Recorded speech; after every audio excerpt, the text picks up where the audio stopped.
मीठा जल। दूर समुद्र में एक द्वीप था। वहां एक बुढ़िया अकेले रहती थी। नाविक उस द्वीप को बुढ़िया वाला द्वीप कहकर पुकारते थे। द्वीप ज्वालामुखी की चट्टानों का बना था। एक हिस्से में नारियल के थोड़े से पेड़ थे। वहां और कुछ भी नहीं उगता था। चट्टानें पानी के अंदर काफी दूर तक फैली हुई थी। उधर से गुजरने वाले कई जहाज चट्टानों से टकराकर डूब जाते थे।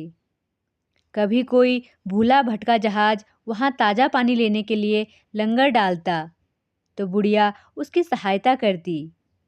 बुढ़िया को उस निर्जन द्वीप पर देखकर नाविकों को बहुत आश्चर्य होता। वे पूछते, बूढ़ी माँ, तुम अकेली यहाँ कैसे रहती हो?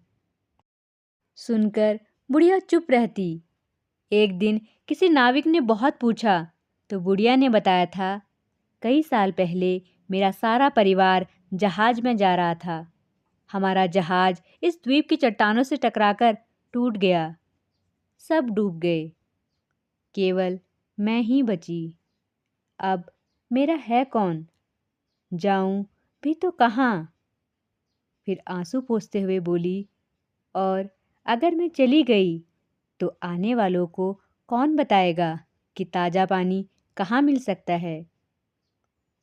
एक बार द्वीप पर बारिश नहीं हुई। गड्ढों में भरा बारिश का पानी सूख गया। यह देखकर बुढ़िया चिंतित हो उठी।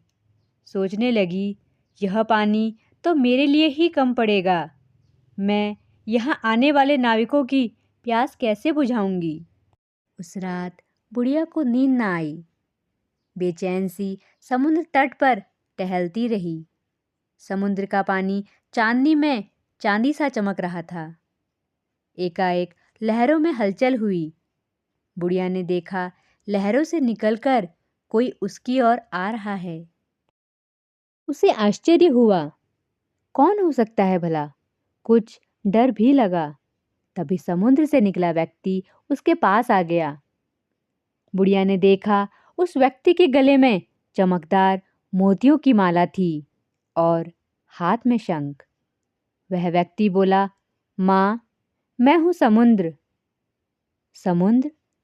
तुम समुद्र हो? बुढ़िया अचरज भरे स्वर में बोली, हाँ, मैं रोज तुम्हें देखता हूँ। तुम दुख उठाकर भी यहाँ आने वालों की प्यास बुझाती हो। मुझ में अथाह जल भरा है, पर मैं किसी की प्यास नहीं बुझा सकता। मैं तुम्हारा दुख समझ रहा हूँ। मैं तुम्हें मीठा पानी लेने की तरकीब बता सकता हूँ।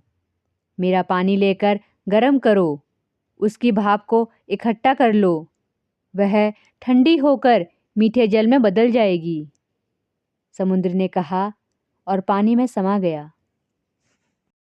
बुढ़िया ने तुरंत मटके में समुद्र का जल लिया और जैसे समुद्र ने बताया था वैसे ही करने लगी। जल को गर्म करने से जो भाप उठी उसे दूसरे मटके में इकट्ठा कर लिया। बाद में देखा तो उस मटके में पानी नजर आया। उसे पिया और खुशी से नाचने लगी।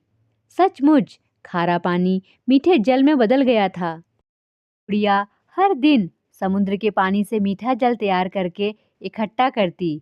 जब भी किसी जहाज के नाविक द्वीप पर आते उन्हें पानी पिलाती। नाविक बुढ़िया को तरह तरह के उपहार देते, पर वह मना कर देती। कहती, मुझे क्या करना है इनका? लेकिन नाविक ना मानते। खाने का ढेर सारा सामान द्वीप पर छोड़ जाते। एक बार द्वीप के पास कई जहाज आकर रुके। बुढ़िया ने नाविकों को पानी पिलाया। फिर बोली, तुम लोग थोड़ी देर ठहरो, मैं कुछ देर में मीठा पानी तैयार कर दूंगी। वह किनारे पर गई। मटका पानी में डुबाया ही था कि किसी ने उसका हाथ पकड़ लिया। बुढ़िया घबरा गई।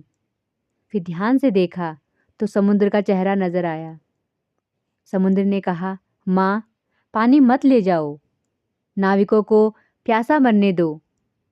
क्यों? इन जहाजों में खांड की बोरियां लदी हैं। मैं जहाजों को डुबा दूंगा। सारी खांड मेरे खारे जल में घुल जाएगी। पानी मीठा हो जाएगा। कहकर समुद्र हंस पड़ा। बुढ़िया को जैसे अपने कानों पर विश्वास नहीं हुआ। बोली, यह तुम क्या कह रहे हो? तुम तो बहुत बड़े हो। इतनी सी खांड से भला तुम्हारा खारापन कहाँ दूर होगा? समुद्र बोला, मुझे उपदेश मत दो। अगर तुम मेरी बात नहीं मानोगी तो मैं तुम्हारे चूल्हे की आग बुझा दूंगा। फिर तुम मीठा पानी कैसे तैयार करोगी? बुढ़िया की समझ में ना आया कि क्या कहे। उसकी आंखों से आंसू गिरने लगे। बोली, ठीक है, मत लेने दे अपना खारा जल। मैं तुझे श्राप देती हूँ, तू सदा खारा ही रहेगा। द्वीप पर जितना ताज़ा पानी है मैं सारा इन नाविकों को पिला दूंगी, फिर भले ही मेरे प्राण निकल जाएं। मैं नाविकों को तेरे बारे में बता दूंगी, उनके लिए भगवान से प्रार्थना करूंगी। तू ईश्वर से तो बड़ा है नहीं। मटका वहीं छोड़ बुढ़िया रोती हुई लौट आई। नाविकों ने बुढ़िया को रोते देखा तो पूछने लगे कि क्या बात है, पर वह कहती क्या। चुपचाप रोती रही। उसके पुराने घाव फिर से हरे हो गए थे। वह नाविकों से बोली, आओ मेरे साथ। द्वीप पर एक जगह थोड़ा सा मीठा जल है, तुम लोग वही पी लो। नाविकों को मीठे पानी का स्थान दिखाकर बुढ़िया लौट आई और तट पर बैठकर रोने लगी। वह सोच रही थी, यह समुद्र को हुआ क्या है? वह इतना स्वार्थी क्यों हो गया? पहले तो उसी खारे पानी को मीठे बनाने का तरीका बताया था। बुढ़िया माँ। आवाज आई। यह समुद्र की आवाज थी, किंतु बुढ़िया ने अनसुनी कर दी। वह सोच रही थी कि समुद्र ने उसके साथ न्याय नहीं किया। तभी बुढ़िया ने देखा समुद्र उसका घड़ा लेकर आ रहा है। समुद्र ने घड़ा नीचे रख दिया। उसमें पानी था। कुछ देर वह सर झुकाए खड़ा रहा। फिर बोला, माँ, क्या तू नाराज हो गई? मुझे माफ कर दे। सचमुच तेरी ही बात ठीक है। तू मीठा जल तैयार करके इन नाविकों को पिला दे। अब मैं तुझे कभी नहीं रोकूंगा। मैंने तेरा दिल दुखाया, इसके लिए मैं शर्मिंदा हूँ। तू ही मेरे खारे पानी को मीठा बना सकती है, वरना मेरा जल खारा ही रहेगा। समुद्र की बात सुन बुढ़िया के आंसू थम गए। वह मुस्कुरा उठी। लहरों से भी हंसी की आवाज आई। उसने देखा समुद्र हंसता हुआ वापस जा रहा था। नाविक वहां आए तो बुढ़िया को बहुत खुश देखा। वहां कई चूल्हे जल रहे थे। उन पर समुद्र का पानी गर्म हो रहा था। नाविकों ने बुढ़िया के पास खड़े समुद्र को देख लिया था। वे उसके बारे में पूछते रहे, पर बुढ़िया चुप ही रही। कहती भी क्या? वह समुद्र के ज़्यादा से ज़्यादा खारे पानी को मीठा बना देना चाहती थी। कहानी पसंद आई हो तो चैनल को लाइक, शेयर, सब्सक्राइब करना न भूलें। And thanks for watching.